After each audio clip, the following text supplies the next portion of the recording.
Politique première avec Hervé Gattegno. On va parler ce matin, Hervé, de la corruption. L'ONG Transparency International publie son indice annuel de perception de la corruption. Et si on en parle ce matin, c'est qu'il est peu flatteur pour la France. 22e sur 176 pays. Quels enseignements faut-il en tirer? Vous savez, le classement de Transparency International, il a la même valeur que les appréciations des agences de notation.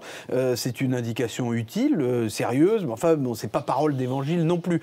C'est un indice qui est établi sur la base de données qui sont fournies par des institutions internationales, comme la Banque mondiale, par exemple. Donc c'est sérieux, mais ça ne mesure, vous l'avez dit, qu'une perception, un ressenti, comme on dit en météo. Parce que la corruption, elle est par définition cachée.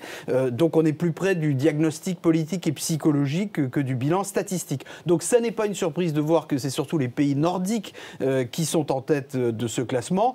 En revanche, on peut s'interroger sur le fait que la France se retrouve à égalité avec les Bahamas, loin derrière Hong Kong et la Barbade. Ça paraît moins sérieux. Alors le rapport qui accompagne ce classement pointe de nombreuses insuffisances françaises en matière de lutte contre la corruption. Est-ce que c'est juste ou est-ce que c'est exagéré?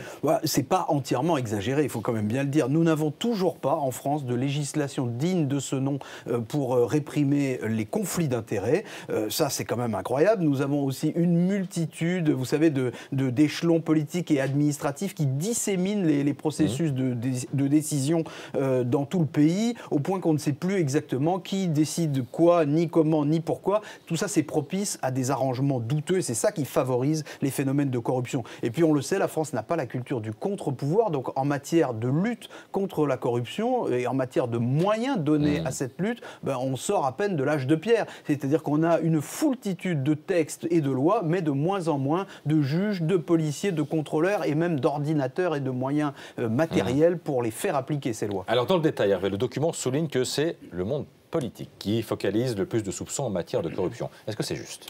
C'est une manifestation de plus du discrédit des politiques en France. Alors on peut juger que ce discrédit est mérité. C'est vrai que nos élus ne font pas grand-chose pour améliorer leur réputation. Vous savez, la France, le rapport le redit, la France est, avec la Slovénie, le seul pays au monde où les déclarations de patrimoine des parlementaires ne sont pas rendues publiques. Les députés ont même bataillé à l'Assemblée pour empêcher qu'il y ait des sanctions pour quelqu'un, pour l'un des leurs, qui ne rendrait pas sa déclaration ou qui la truquerait. Donc c'est quand même un comble. Cela dit, il faut aussi rappeler que la France, ce ne sont pas seulement des politiques qui font des fautes. La France bat aussi des records en matière de fraude fiscale et de fraude sociale. Donc peut-être que si notre classe politique n'est pas si vertueuse, c'est qu'elle est peut-être plus représentative qu'on ne le dit. Alors forcément, Hervé, il faut qu'on dise un mot de Jérôme Cahuzac. Le site Mediapart accuse le ministre du Budget d'avoir eu un compte en Suisse jusqu'en 2010. C'est ça? Ça peut être une affaire grave?